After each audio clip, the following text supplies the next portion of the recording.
하나님 말씀은 창세기 48장 15절과 16절의 말씀을 봉독하겠습니다.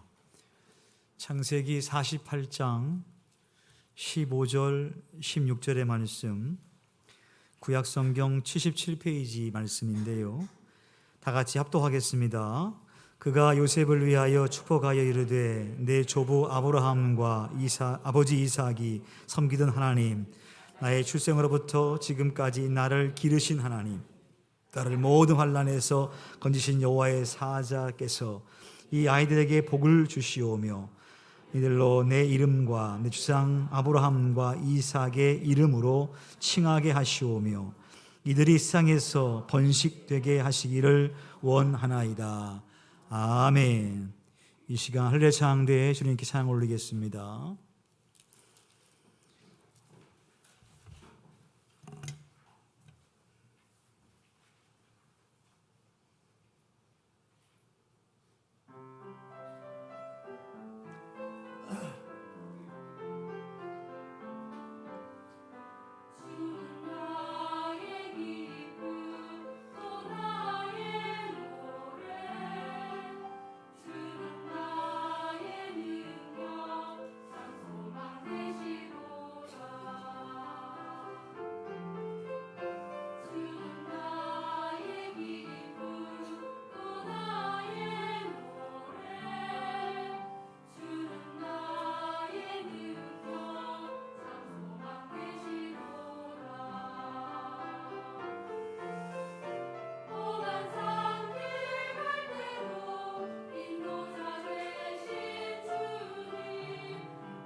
아멘.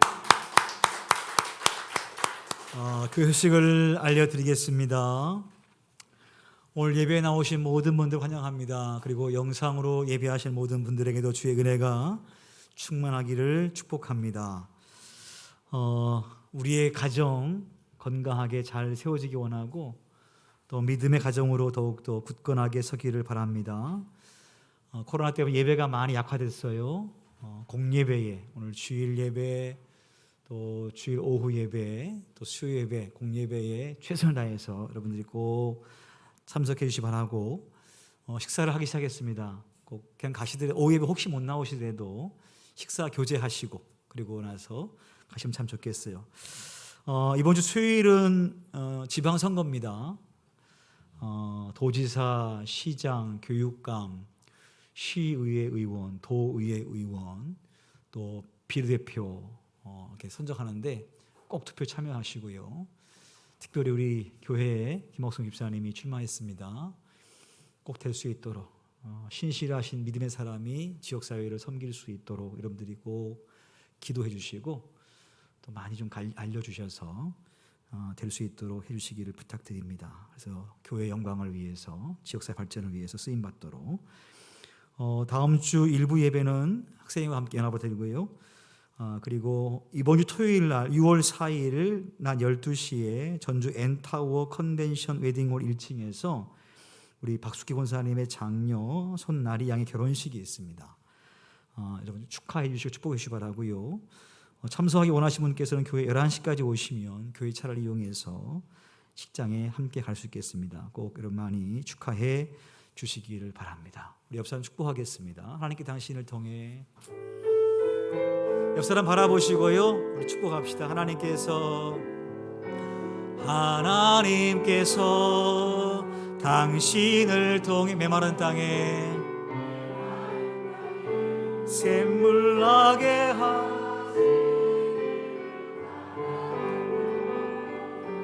목마른 영혼 당신을 통해 주사라. 다시 한번 우리 성가대를 축복할까요? 하나님께 당신을 통해 성가대를 향하여 하나님께서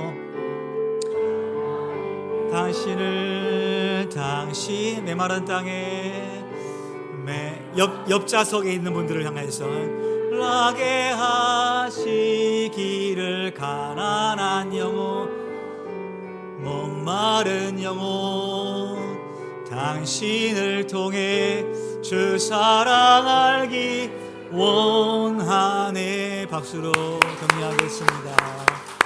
할렐루야, 할렐루야. 은혜가 충만하게 축복합니다. 5월 마지막 주가 되었어요. 5월달 한 달 동안에 은혜로운 가정 주제란 가지고 설교했고, 오늘 마지막 시간 믿음의 자녀를 어떻게 세울 것인가에 관해서 함께 이야기 나누려고 합니다. 지난 총회에 갔더니 신문이 나왔어요. 교단 신문에 유명한 리서치 조사 리얼미터에서 거기에 의뢰해서 우리 선결 교회들을 대상으로 조사했어요.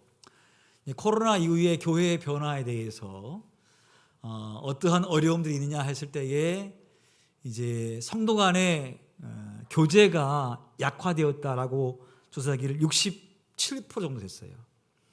그러니까 서로 소그룹 예배가 없어지고, 그렇죠? 그다음에 식사를 못하게 되어지고, 그러다 보니까 성도 간의 가까운 사이가 점점 어려져서 약화되었다라고 조사가 되었고, 예배 감소가 59% 정도 됐습니다. 한 50% 정도가 교회를 안 나오는 거죠. 많게는. 그래서 교회 예배가 상당히 약화되었다라고 조사가 되었고, 또 한 가지는 전도가 약화됐다는 거예요.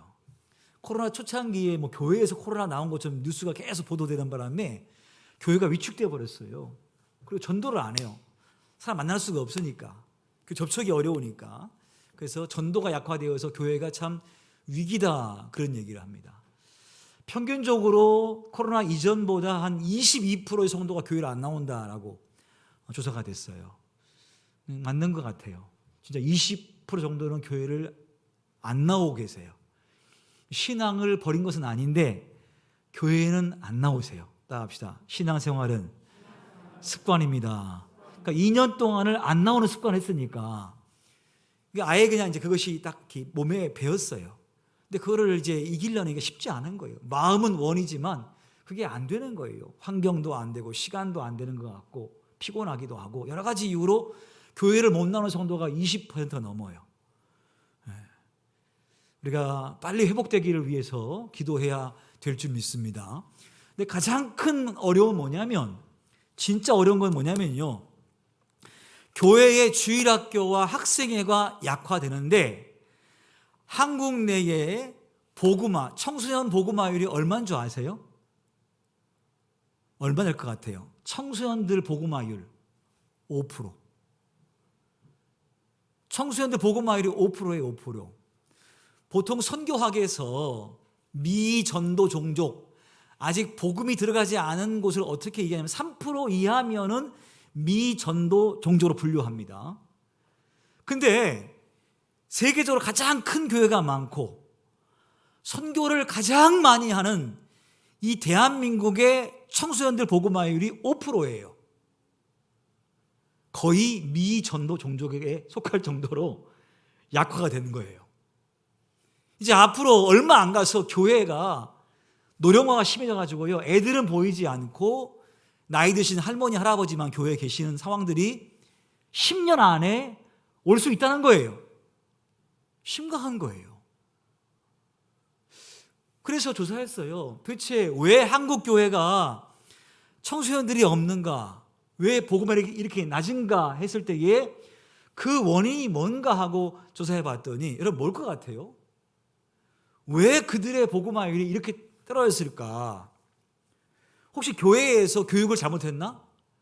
교회 시스템이 아이들보다 더 처져 있나? 애들의 요구에 대해서 잘 못해주니까 애들이 밖으로 나간 건가? 조사해 봤더니 원인이 뭐냐면 부모 탓이에요. 부모 때문이라는 거죠. 조사에 의하면 아버지와 어머니가 교회에 출석을 하고 교회 열심히 하시는 가정의 아이들은 93%가 커도 예수를 믿는데요. 부모님이 교회에서 열심히 헌신하는 자녀들은 93%가 교회에 다니고 혹시 어머니만, 혹시 아버지만이라도 교회 예배 참석하고 교회 봉사하시는 분의 아이들 13%가 예수 믿는답니다. 13%가. 근데 교회만 왔다 갔다 하는 어머니, 아버지, 교회에 봉사하지 않은 어머니, 아버지의 아이들은 6%밖에 교회 안 다닌대요. 뚝 떨어져요. 우리 한국교회 아이들이 왜 교회를 안 다니고 예수를 안 믿나 했더니 부모 책임이 82.2%, 학교 책임이 74%. 그러니까 학교에서 진학을 위해서 공부를 시키고 주일날도 교회 학교에 나오게 하고 이런 것 때문에 아이들이 교회를 안 나오게 되는 이유 중에 한 가지가 있다는 거예요. 근데 가장 큰 이유는 엄마 아빠라는 거죠. 엄마 아빠.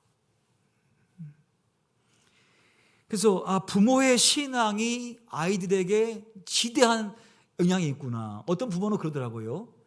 우리 아이의 신앙 교육을 위해서 시스템이 잘 되는 교회로 가야 되겠다고 하는 분도 계시더라고. 근데 원인은 거기에 있지 않아요. 왜냐하면 따라 신앙은 어머니 아버지의 뒷모습을 보고 배운다. 그렇죠? 우리 아이들은요, 엄마 아빠의 뒷모습을 보고 배우는 것이지 시스템에 의해서 크지 않아요. 부모님의 신앙의 모습 보고 크는 거예요. 우리 한국교회를 볼 때 지금 보면요, 제 윗세대 60세 이상 그 이상의 1세대의 신앙인들은 정말 교회에 헌신했습니다. 지금의 우리보다 훨씬 더 어렵게 살았고요. 일도 훨씬 많이 했고요. 정말 피곤하게 살았습니다. 근데 그러한 인생을 살면서도 예배 중심의, 기도 중심의, 전도 중심의 삶을 살아왔어요. 그래서 1세대는 신앙에 헌신을 많이 해요. 근데 2세대에 와서는요, 이 헌신의 신앙이 어떻게 바뀌냐면 타협의 신앙을 바뀌어요. 타협으로. 헌신이 아니라 적당히. 그러니까 저희 세대와 제 아랫세대 정도는 예수 믿어도 적당히 믿어요. 너무나 과하게 믿지 않고 할 수 있는 범위 내에서, 시간적인 범위 내에서, 환경적인 범위 내에서 하려고 해요. 근데 그 아랫세대, 지금의 청소년들은 뭐냐면요, 타락을 해요. 전혀. 그래서 교회 학교가 텅텅 비는 이유가 거기 있는 거예요. 근데 그 원인이 어디냐 할 때에 바로 부모에게 있다고 하는 거죠. 신앙을 그 다음대로 넘기는 것이 쉽기도 하지만 어렵기도 해요. 얼마나 어려웠냐면 사무엘의 두 아들이 신앙으로 바로 못 서니까 이스라엘 백성들이 사무엘에게 선지자가 아니라 왕을 세워주세요. 당신의 아들은 당신 같지 않으니까 그 아들을 우리의 선지자로 인정할 수 없습니다. 그러니 이방인들처럼 왕을 세워주셔서 통치하게 해주세요라고 부탁을 했어요. 그러니까 사무엘의 신앙이 그 아들 신앙이 못 간 거예요. 그 다음 때로. 엘리의 두 아들 홈니와 비느하스, 제사장이었습니다마는 신앙이 엉망진창이어서 전쟁에서 전사합니다. 그렇죠? 그러니까 신앙이 다음 대로 하는 게 쉽지 않아요. 근데 그렇지도 않을 수도 있어요. 디모데 같은 경우에는 어머니의 신앙과 할머니 신앙 때문에 그가 바울의 동역자가 되어서 하나님의 역사를 이루어갑니다. 보세요. 모세, 애굽 출생입니다. 그렇죠? 그의 어머니가 약 3세까지 어머니가 모세를 유모가 되어서 먹였어요. 키웠어요. 3세까지 엄마에게 야 모세야, 아직 말도 못하고 잘 이해 못하는 모세를 향하여서 야 모세야, 너는 하나님을 섬기는 백성이다. 너는 히브리인이다. 너는 애굽인이 아니다. 너는 여호와를 섬겨야 한다는 것을 어린 모세에게 어머니가 유모로서 말이에요, 키운 거예요. 그랬더니 모세가 훗날에 어떻게 됩니까? 40세가 되어서 자기의 뜻을 세울 때가 되어서는요, 이스라엘 백성을 위해서 안타까운 마음 갖고 훗날에 그가 이스라엘을 출애굽시키는 위대한 인물로 크는 것을 볼 수가 있습니다. 그러니까 부모가 신앙생활을 잘했더니 그 아이가 훗날에 민족을 일으켜 세우는 자녀로 크는 거예요. 사랑하는 성도 여러분, 여러분의 아이들이 어떻게 컸으면 좋겠습니까? 여러분의 아이들이 어떻게 살아가시기를 원하십니까? 예수님을 잘 믿으면서 성공하고 승리하기 원하십니까? 아니면 예수는 안 믿어도 좋은 대학 가고 좋은 직장 취급에 취직해서 돈 많이 벌어서 이 땅에서 부자가 되어 살기 원하십니까? 세상 사람들이야 믿음이 없으니까 공부 열심히 해라, 공부 열심히 해, 공부해야 밥 먹여준다, 그래야 산다라고 얘기하지만 우리 그리스도인들은 그것도 중요하지요, 살아가면서. 근데 그게 최우선이 아니라 예수님을 잘 믿게 할 때에 그 아이가 진짜 승리하고 성공한 아이로 크게 될 줄 분명히 믿습니다. 오늘 본문의 말씀은 야곱이 병이 들어서 이제 곧 죽게 생겼습니다. 그러한 소문이 요셉에게 들렸습니다. 아버지가 병들었다고. 그러자 이 요셉은 두 아들 므낫세와 에브라임을 데리고 할아버지 있는 집으로 가요. 고센으로 가서 할아버지를 만나게 합니다. 어떤 사람이 야곱에게 말하기를 야곱이요, 요셉이 왔습니다 라고 이야기하니까요, 야곱이 누워있다가 몸을 이렇게 세워요. 힘을 내서 이렇게 세워요. 몸을 딱 세우더니 요셉에게 하는 말이 뭐냐면, 다 같이 한번 48장 5절 말씀을 크게 읽습니다. 시작. 내가 애굽으로 와서 내게 이르기 전에 애굽에서 네가 낳은 두 아들 에브라임과 므낫세는 내 것이라. 루벤과 시므온처럼 내 것이 될 것이요. 자 보세요. 누워있다가 요셉이 왔습니다 라고 하니까 야곱이 힘들지만 힘을 내서 이렇게 세우는 거예요. 몸을 이렇게 딱 세운 다음에 한 말이 뭐냐면, 요셉아, 네가 낳은 두 아들 에브라임과 므낫세는 내 것이다. 네 자식이 아니라 내 자식이다. 그래서 내 큰아들 루벤과 시므온처럼 내 것이 될 것이다 하고 예언의 말을 해요. 죽기 전에 야곱이 손자에게 너는 이스라엘 지파가 될 것이다. 그래서 훗날에 에브라임과 므낫세는 이스라엘 12지파에 속하게 됩니다. 아시죠? 요셉 지파가 아니라 에브라임 지파, 므낫세 지파가 돼요. 그러니까 할아버지가 또 손자를 보고 예언의 말을 하는 거예요. 요셉아, 네 아들이지만 이 아이는 내 아들이다.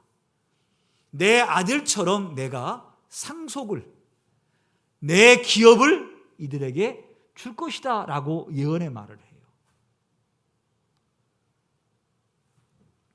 요셉이 이제 아버지 일어나니까 두 아들을 데리고 와서 아버지, 손주들입니다. 얘가 므낫세입니다. 얘가 에브라임입니다. 그리고 므낫세를 야곱의 오른쪽으로 인도하고 에브라임을 왼손 쪽으로 인도했어요. 왜? 할아버지가 이 두 아들에게, 손자에게 축복하기 원해서. 장자는 야곱의 오른쪽으로, 차자는 야곱의 왼쪽으로 인도해서 아버지 두 아이를 축복해 주세요 라고 이야기하는 거죠. 그랬을 때에 이 야곱이 힘을 내어서 두 아들을 축복하는데 손을 엇갈려서 에브라임에게 오른손을 얹고 므낫세에게 왼손을 얹어요. 요셉이 가만히 봤더니 아버지 왜 그러십니까? 앞에 있는 므낫세가 장자니까 오른손 얹으시고 얘가 차자니까 왼손 얹으셔야지 왜 거꾸로 하십니까? 라고 속으로 반문하지만 야곱은 이미 영적인 사람이기 때문에 아는 거예요. 그래서 에브라임에게 오른손을 얹고 장자 므낫세에게 왼손을 얹어서 이 아들을 축복하는 거예요.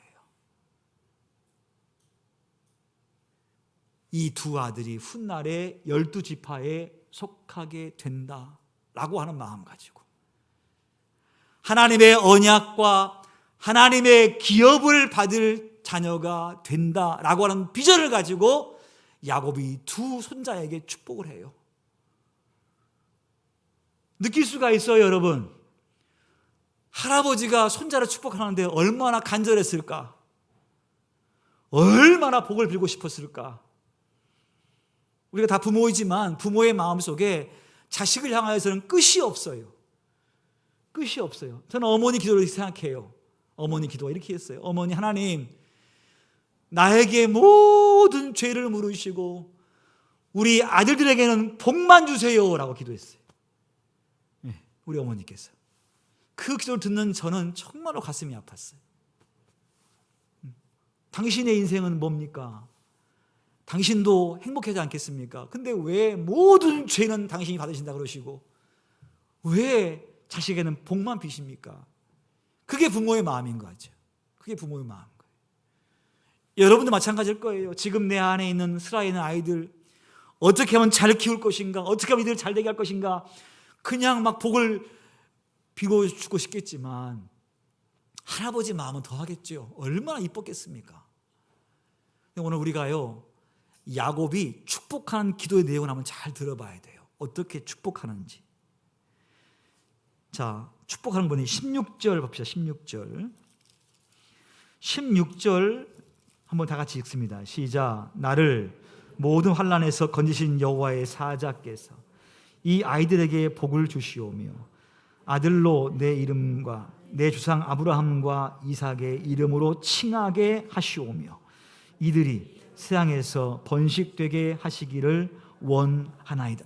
자, 야곱이요 축복하는데 뭐 장수의 복 주세요, 건강의 복 주세요, 뭐 지혜의 복 주세요, 성공하게 해주세요. 이게 아니에요. 이런 거 하는 게 아니에요. 영적인 사람은 거기에 관심이 없어요. 뭐라고 축복하냐면 이들로 내 이름과 내 조상 아브라함과 이삭의 이름으로 칭하게 하시오며. 야곱의 하나님, 아브라함의 하나님, 이삭의 하나님이라고 칭하듯이 야곱이 하나님을 향하여서 아브라함과 이삭의 하나님이라고 칭하듯이 내 두 손자도 하나님을 향하여서 내 할아버지 야곱, 증조 할아버지 이삭, 고조 할아버지 아브라함의 하나님이라고 고백할 수 있고 칭할 수 있는 아이가 되게 해달라고.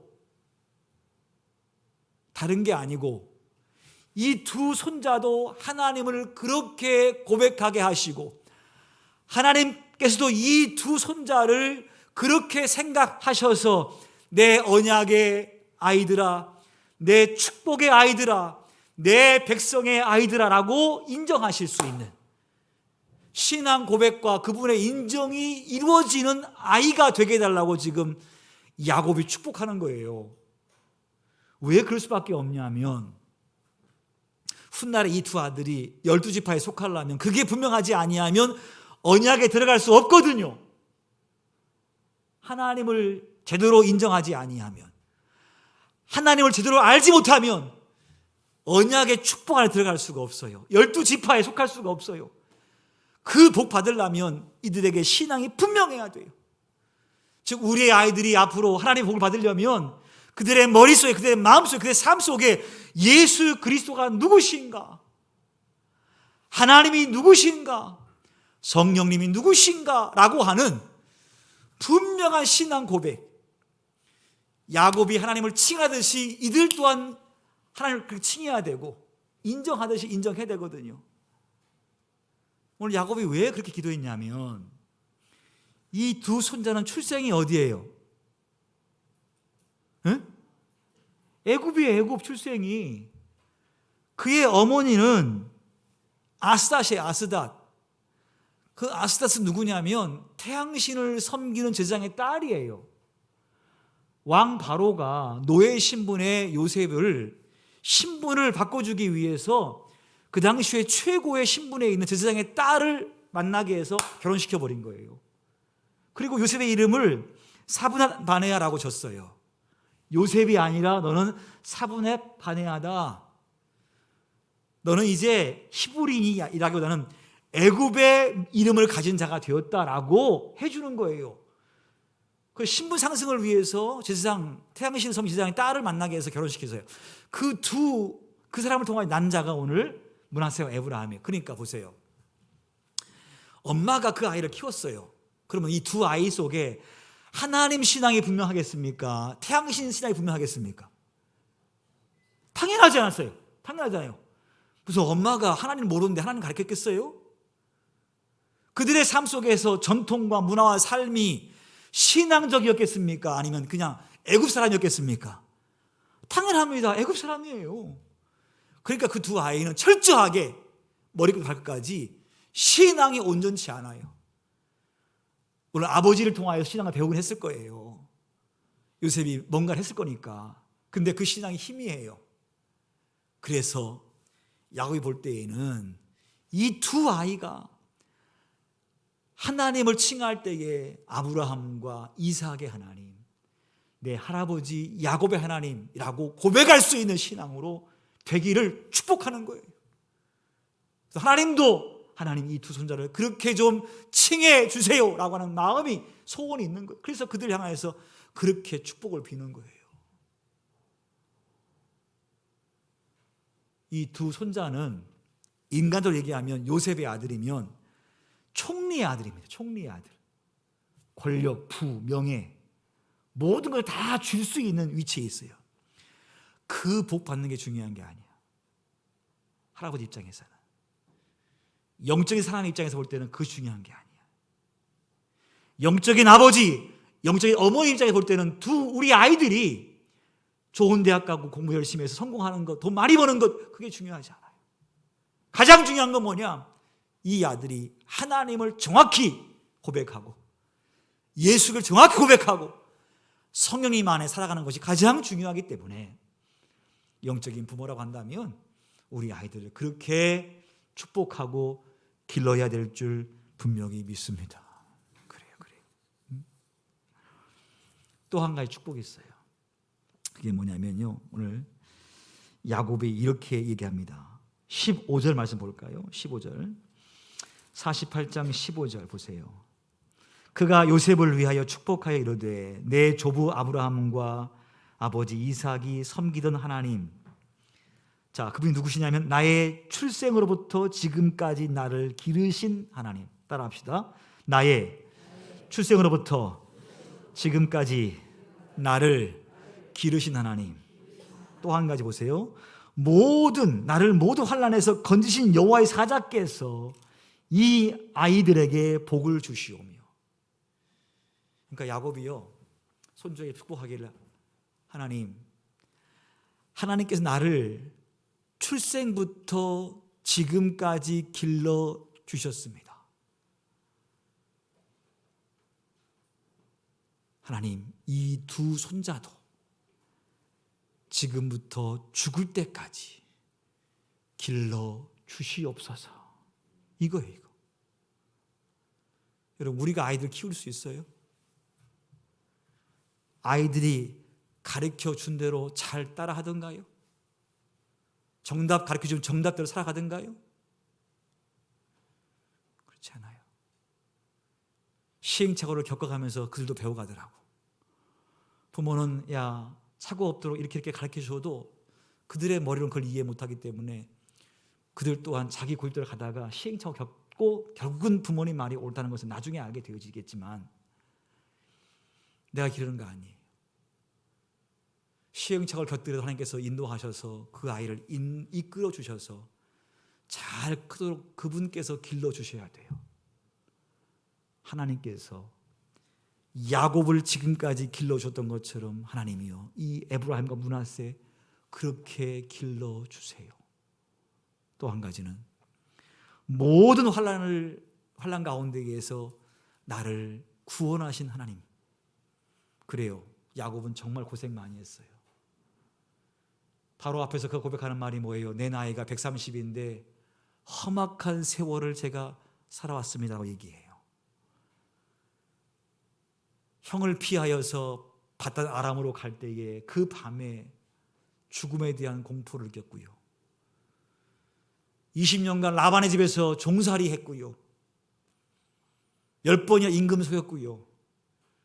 또 에서를 만나기 위해서 그렇게 몸을 조아리고 그렇게 두려워하면서 하나님과 씨름하는 일을 통하여서 그 만남을 가졌고요. 세겜에서 온 식구가 다 죽을 뻔했고요. 사랑하는 아들 요셉이 사자에게 물려 죽었다는 얘기 듣고 너무나 실망해서 목숨이 끊어지는 고통을 느꼈고요. 그렇죠? 그 세월을 겪어왔어요. 근데 보니까 하나님께서 그 모든 세월 가운데에 환난을 면하게 해 주셨어요. 그래서 그가 축복하길, 하나님이여, 이 두 손자가 하나님의 보호하심을 통하여 인생 속에 혹시 어려운 일이 온다 할지라도 사자들을 보내시사 이들을 환난을 면하도록 주께서 축복하옵소서, 그렇게 축복하는 거예요. 그리고 마지막에 뭐라 축복하냐면 16절 끝에 보니까 이들이 세상에서 번식되게 하시기를 원하나이다 그랬어요. 하나님, 이 두 손자가 번성하게 해주십시오 하고 할아버지가 마음껏 그들의 삶을 축복하는 거예요. 믿음이 분명해지게 도와주시고 주님께서 이들을 보호해 주시고 더 나아가서 이들이 이 땅에서 성공자가 되게 해 주세요라고 할아버지는 손자들의 믿음을 굳건하게 세워주는 축복 기도를 하고 있습니다. 여러분의 아이들도 그렇게 성공자가 되시기를 간절히 축원합니다. 방법은 딱 한 가지입니다. 다른 게 있지 않습니다. 신명기 28장 말씀 보니까 네가 오늘 내가 명령한 모든 걸 지켜 행하면 내가 너로 모든 민족 위에 뛰어나게 해주겠다 그랬습니다. 우리 아이들 하나님의 계명을 잘 지키는 아이로 키우면 주님께서요 모든 민족 가운데에 뛰어나게 해 주신답니다. 그리고 내가 그 아이를 머리가 되게 하고 꼬리가 되지 않게 할 것이고 내가 네 아이를 위에만 있게 하고 아래에 있지 않게 하리라. 할렐루야. 누구에게? 신앙생활을 잘하는 아이에게. 인간의 생각이 아닌 하나님의 법에 따라서 커가는 아이에게 주께서 보장으로 약속하신 거예요. 우리의 소원은 자녀가 잘 되는 것인데 그 잘 되는 길은 다른 어떤 것에 있지 아니하고 하나님 계명을 잘 지켜 행하는 아이로 키운다고 하면 신실한 하나님께서 변개치 아니하신 하나님께서 우리 아이들을 잘 키워주실 것이니 각 가정마다 믿음의 계보를 잘 세워나가는 그러한 삶 되시기를 주님의 이름으로 축원합니다. 찬송하겠습니다. 찬송가 559장입니다. 사용하소서. 아버지 앞에 마음과 정성을 다하여 예물 드렸습니다. 주여 받아 주시옵소서. 하나님은 신실하신 분이시고 공의로우신 분이십니다. 심은 대로 거두게 하시는 분인 것을 분명히 믿습니다. 오늘 저희들 11조와 감사, 주정예물, 1.5의 소원예물, 선교와 건축, 구제와 장학헌금 등으로 우리의 신앙을 고백하오니 주여 우리의 신앙 고백대로 받으시고 복을 부어 주옵소서. 유력한 자가 되게 하시고 번성한 자가 되어서 마음껏 하나님의 일을 이 땅에 펼쳐나갈 수 있는 복의 사람으로 다 세워 주옵소서. 가난은 떠나게 도와주시옵시고 질병도 떠나게 도와주시옵시고 여호와의 평강이 우리 모든 성도에게 넘칠 수 있도록 축복하여 주옵소서. 이제는 우리 주 예수 그리스도의 은혜와 아버지 하나님의 무한하시고 진하신 사랑하심과 성령님의 감화감동 역사 내주하심의 은혜가 남은 생에 주님을 잘 섬겨서 믿음의 가문을 세우고자 하는 우리 모든 교우들과 해외인 선교사님들, 해외에 있는 믿음의 가족들을 위해 코로나 어려움 당한 우리 모든 민족과 열방 위에 영원히 함께 하시기를 주님의 이름으로 간절히 축원하옵나이다. 아멘.